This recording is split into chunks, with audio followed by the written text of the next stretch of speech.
नमस्कार, आदाब। कभी हंसने का मौका अहले साहिल को नहीं देंगे कि तूफ़ानों में घिरकर मुस्कुराना हमने सीखा है। लिखा तकदीर का मेहनत से मिट जाता है यारो, मुखालिफ सिमत में किश्ती चलाना हमने सीखा है।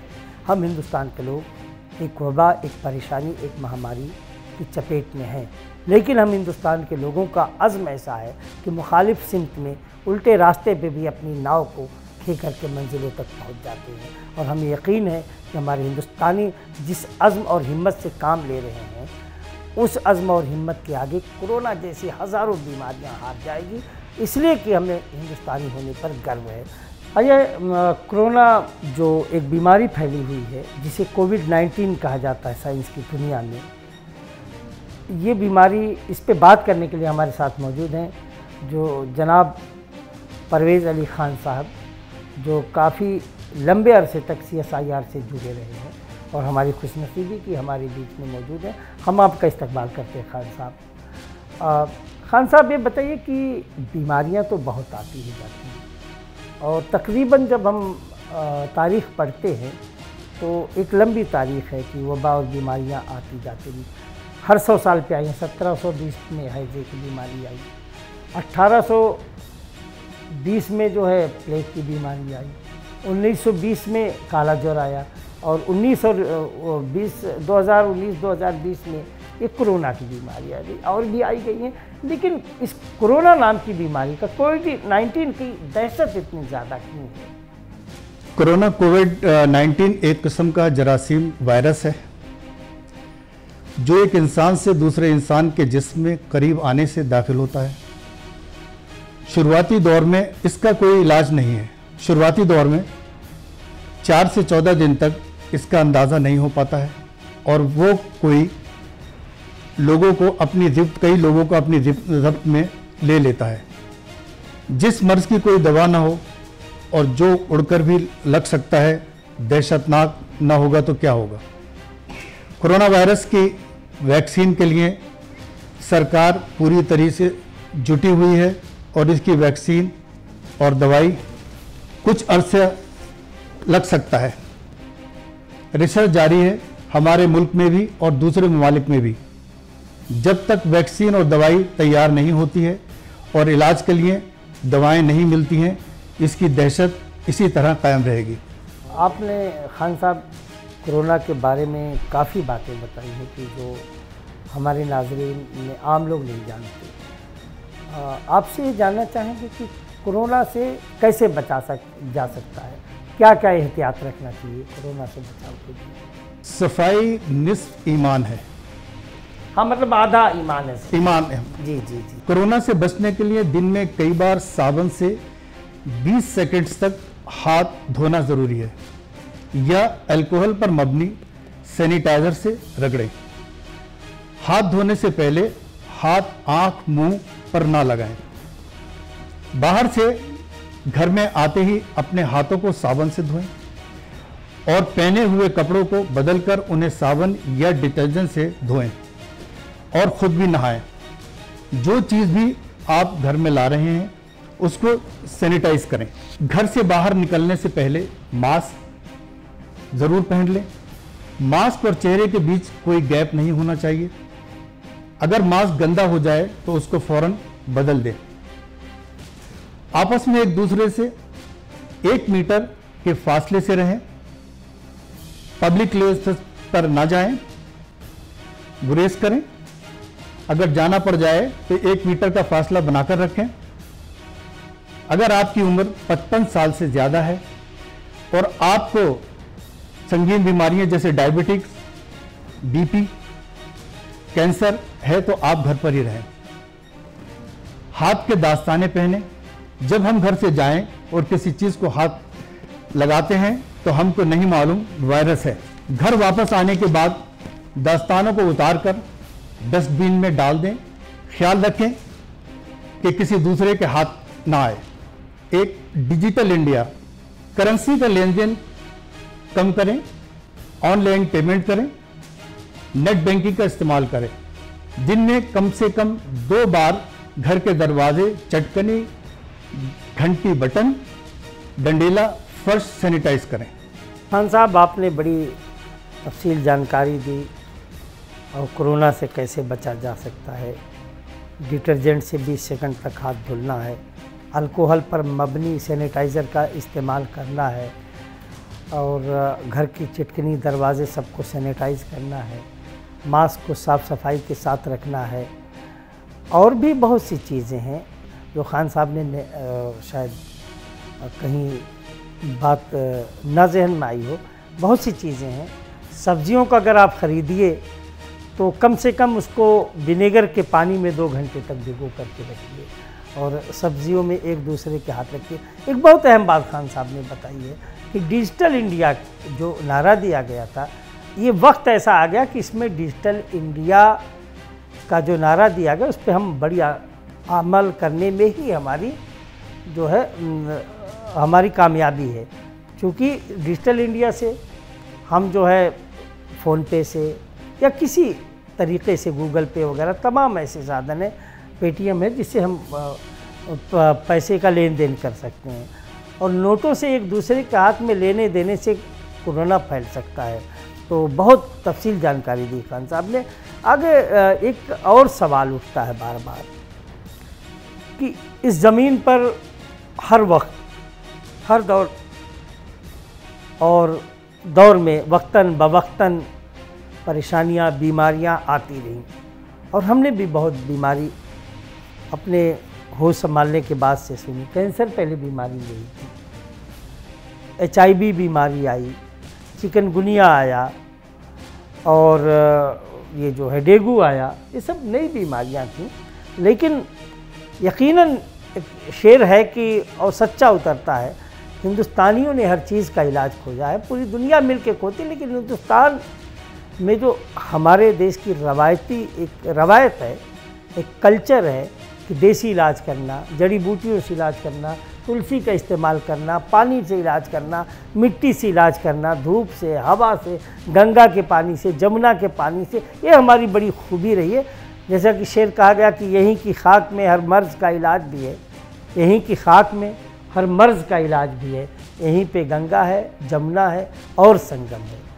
तो यहाँ की मिट्टी में बड़ी खूबी रही है और तमाम परेशानियों पे इस दुनिया ने फतह पाई है। और जाहिर सी बात है कि हिंदुस्तान ने भी कदम से कदम मिला करके दुनिया की जो लैब पे रिसर्च हो रहे थे उसमें भी साथ दिया और आज भी दिया है। लेकिन क्या कोरोना के बारे में इतना दहशत क्यों है? क्या कोरोना होने के बाद इंसान की ज़िंदगी मुमकिन है? मौत और ज़िंदगी का मालिक ऊपर वाला है। सेहतमंद लोग यकीना इस वबा पर गालिब आ जाते हैं, मगर 2 हफ्ते तक की तकलीफ के दौरान फिक्र बनी रहती है। अगर किसी शख्स को खुदा न खास्ता कोरोना हो जाए तो इसका इलाज मुमकिन है। वक्त पर मालूम होना, टाइमली डायग्नोस। WHO ने हमें जो बताया है, हमें पता लग जाएगा कि इससे 2-4 हैं: खांसी, कफ, बुखार, सर्दी, मसल्स पेन, गले में खराश, सांस लेने में बड़ी तकलीफ, छींक आना। तो हम इसको इस हालत में फ़ौरन नज़दीकी हेल्थ सेंटर से रुजू करना चाहिए, जहां वक्त पर हमारे टेस्ट होकर डायग्नोसिस मालूम हो जाए और इलाज कार्रवाई शुरू हो जाए। सेल्फ मेडिकेशन, खुद अपने आप कोई दवा न ले, डॉक्टर से रुजू करें। इस दौरान ऑक्सीजन की भी ज़रूरत पड़ सकती है और अगर इंसान खुद सांस लेने के काबिल न हो तो वेंटिलेटर से सांस दिलाई जा सकती है। अगर आपका दिल पहले से कमज़ोर है, दिल या शुगर की बीमारी है या बुजुर्गी है, तो कोरोना आने का इत्तेफाक बढ़ जाता है। ऐसे लोगों को और बच्चों को एहतियात रखनी चाहिए। हुजूर सल्लल्लाहु अलैहि वसल्लम ने फरमाया, अगर आपको किसी मुल्क में ताउन की खबर आती है तो उसमें दाखिल न हो, और अगर ये इस सरजमीन में फूट पड़े जहां आप रहते हैं वहां से मत छोड़ो।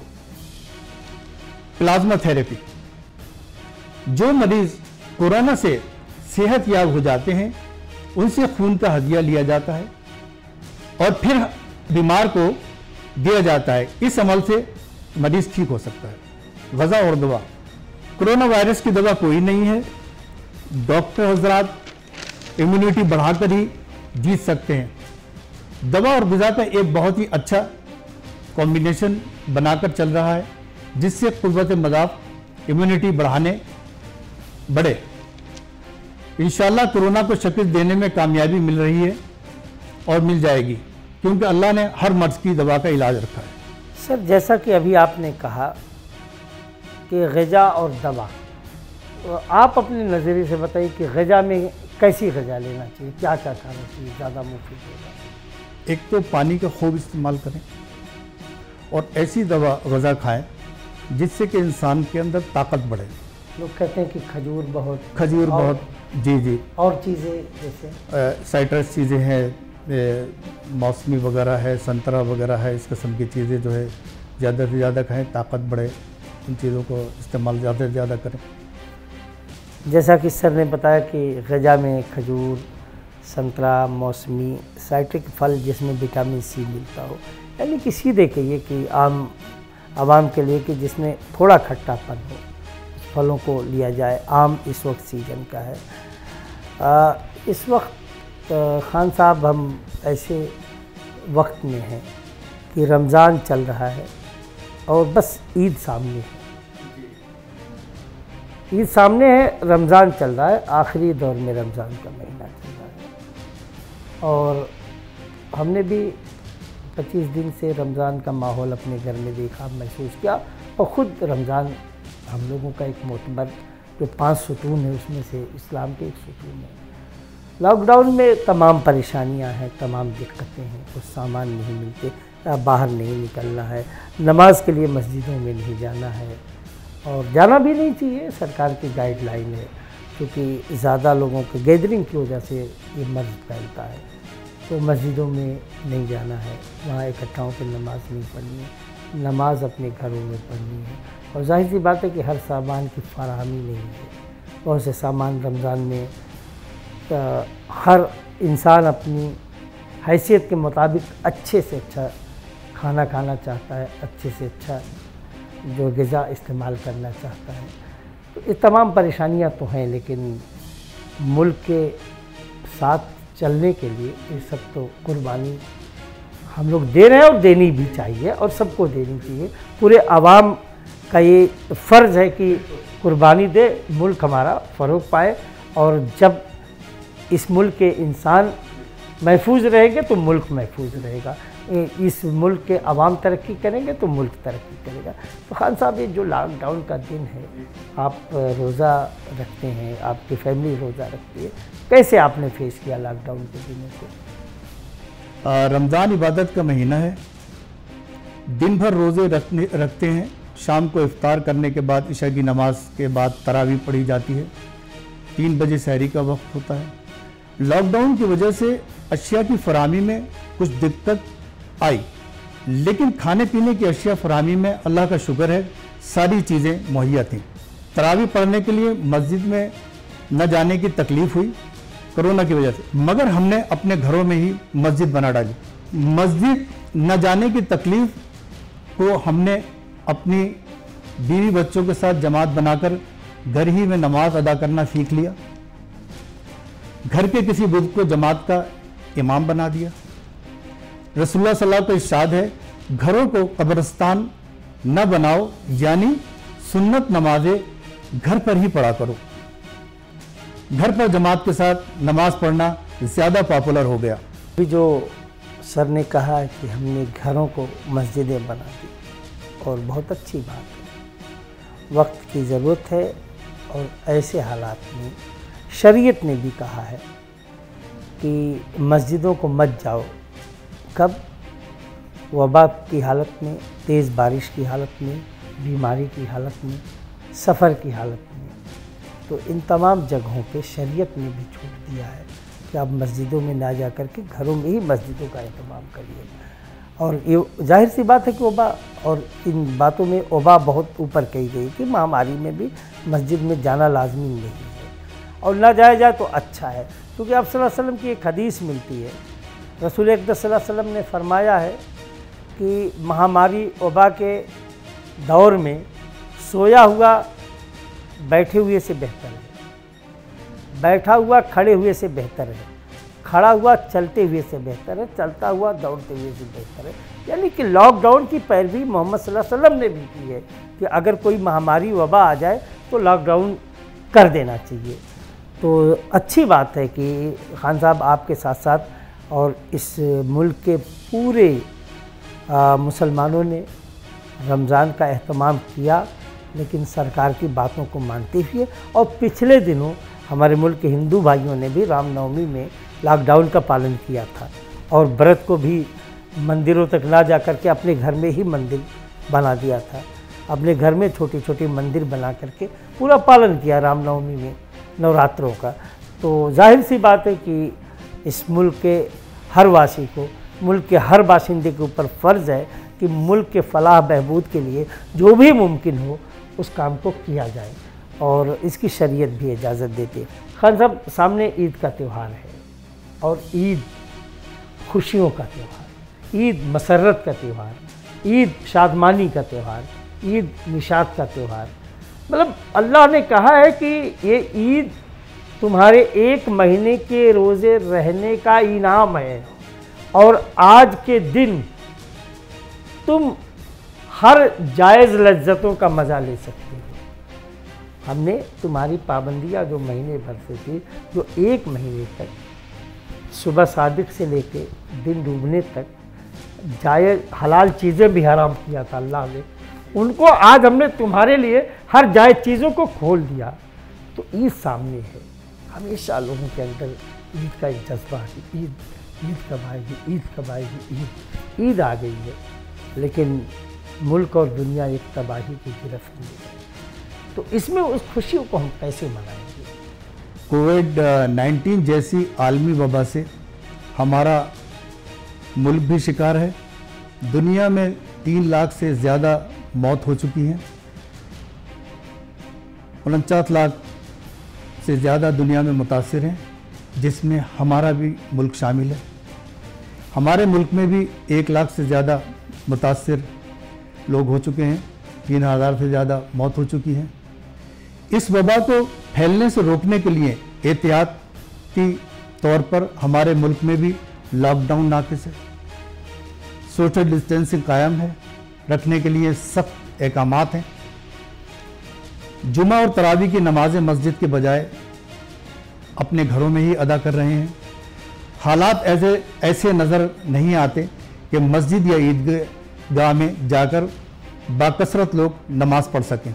अगर एक शख्स को कोरोना वायरस है तो इसका इल्म उसको खुद भी नहीं है, तो दूसरों की सेहत को भी खराब करने में दूसरों की सेहत भी खतरे में पड़ सकती है।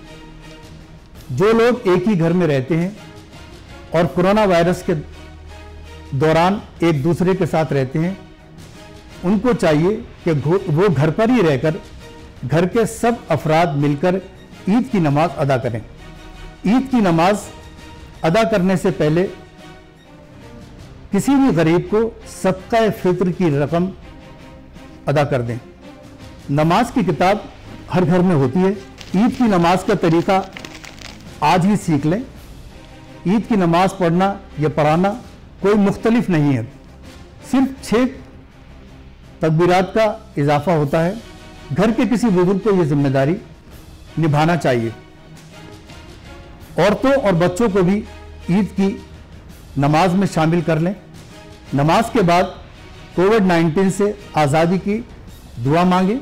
अपने मुल्क हिंदुस्तान के लिए दुआ करें, वालिदैन के लिए दुआ करें, उस्ताद के लिए दुआ करें, अपने दोस्त अहबाब के लिए दुआ करें, अपने ख़ानदान वालों के लिए दुआ करें, अपने घर वालों के लिए, अपनी कॉलोनी वालों के लिए दुआ करें। उन लोगों के लिए ख़ास तौर से दुआ करें जिन लोगों ने लॉकडाउन के दौरान गरीब लोगों के लिए खाने का इंतज़ाम किया, उनकी मदद पहुंचाई। खुदा का शुक्र है खाने पीने की अशिया खूब मिलती रहीं, इसलिए शीर खुरमा और आज भी मिल रही हैं। शीर खुरमा सिवैयाँ तो ज़रूर बनना ही चाहिए। ईद सादगी से मनाएं और गरीबों की मदद करें। कोरोना वायरस ने जिस तरह से पूरी दुनिया को शिकार बनाया है, उससे लॉकडाउन सब लाखों अफराद बेरोजगार हो चुके हैं। हुकूमतें परेशान हैं, मजदूर बेहाल हैं। इसलिए अक्लमंदी नहीं होगी कि हम अपने अपने बीवी बच्चों के लिए नए कपड़े बनाएं या नई जूतियां खरीदें। अपने पास जो कपड़े रखे हैं उनमें से ही अच्छे कपड़ों का इंतखाब करें। ईद की खरीदारी बिल्कुल ना करें। किसका दिल गवारा करेगा कि वो ईद की खुशियां मनाए। गरीबों की मदद करें ताकि वो भी ईद मनाने का इंतज़ाम कर सकें। हमारा कोई एहसान नहीं है, हम पर अल्लाह की तरफ से फ़र्ज़ है। अगर अल्लाह ने हमें दिया है तो ये हमारी जिम्मेदारी बनती है। ये मौका भी कभी कभी मिलता है। दूसरों की खुशी देकर खुद खुश रहें। अपने घर के आसपास जो गरीब लोग हों उस पैसे को उनकी मदद करें, उनकी तालीम पर खर्च करें। पूरी दुनिया में हलकान है, ऐसे में कोई ईद मनाने की सोच भी नहीं सकता। एक बार फिर मैं आप सब हजरात से दरख्वास्त करूंगा कि कोरोना 19 से आज़ादी की के लिए दुआ करें और हमारे मुल्क और दुनिया के तमाम ममालिक को इस बीमारी से निजात दें। इसके यहाँ कोई कमी नहीं है। आप लोगों का तहे दिल से ईद की मुबारकबाद, आदाब। हर एक शहर में दहशत है और मातम है, अगर मकान से निकलो तो बहुत जोखम है। हर एक शहर में दहशत है और मातम है, अगर मकान से निकलो तो बहुत जोखम है। यहीं की खाक में हर मर्ज़ का इलाज भी है, यहीं की खाक में हर मर्ज़ का इलाज भी है। यहीं पे गंगा है, जमुना है और संगम है। यहीं पे गंगा है, जमुना है और संगम है। और तमाम खल्क का इसको इमाम कहते हैं, तमाम खल्क का इसको इमाम कहते हैं। हर एक वबा पे है गालिब नस्ल आदम है, हर एक वबा पे है गालिब नस्ल आदम है। जब तलक ज़िंदा हो खुशियाँ मनाओ शाद रहो, जब तलक ज़िंदा हो खुशियाँ मनाओ शाद रहो।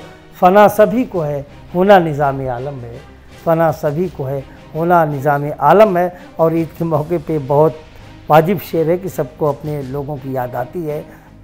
हम उसे देख जो लेते तो उम्र बढ़ जाती, हम उसे देख जो लेते तो उम्र बढ़ जाती।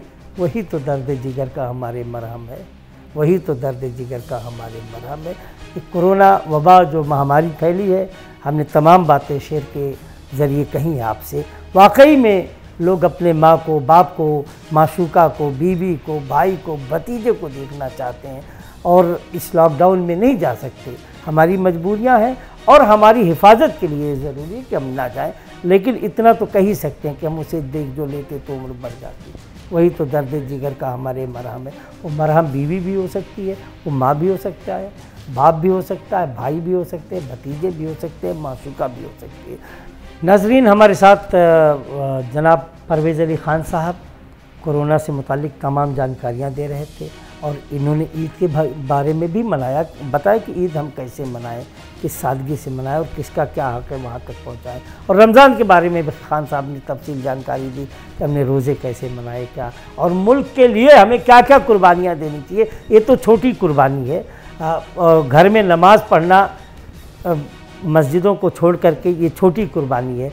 घर में ईद की नमाज़ करना ये भी छोटी कुर्बानी है। और मुल्क की हिफाजत के लिए अगर हमें जान भी देना पड़ जाए तो वो भी छोटी कुर्बानी है। हम जान भी देने के लिए तैयार हैं। क्यों खान साहब, मुल्क की हिफाजत के लिए हम अपनी जान भी और अपने बच्चों की भी जान दे सकते हैं, उनको कुर्बान कर सकते हैं। ये हमारे लिए बड़ी फ़ख्र की बात है। खान साहब, बहुत बहुत शुक्रिया आपका दूरदर्शन में तशरीफ़ लाने के लिए। हम आपके ममनू हैं, हम आपके शुक्रगुज़ार हैं। नाज़रीन, इसी तरह से और भी प्रोग्राम लेकर हम आते रहेंगे। अगली कड़ी में किसी और माहिर के साथ आपसे मुलाकात होती है। तब तक के लिए खुदा हाफिज़। ईद मुबारक। पूरी दुनिया को ईद की मुबारकबाद। हमारे मुल्क हिंदुस्तान की तरफ से पूरी दुनिया को ईद का पैगाम। सबको ईद मुबारक हो और अल्लाह करे कि इस मुबारक मौके पर ईद के हम भी दुआ करें और पूरे मुल्क के लोग दुआ करें कि हमारे मुल्क से और दुनिया से ये वबा महामारी ख़त्म हो जाए। अगले एपिसोड के लिए हम आपसे इजाज़त चाहते हैं, फिर हाजिर होंगे। तब तक के लिए खुदा हाफिज़। फिर एक बार ईद मुबारक।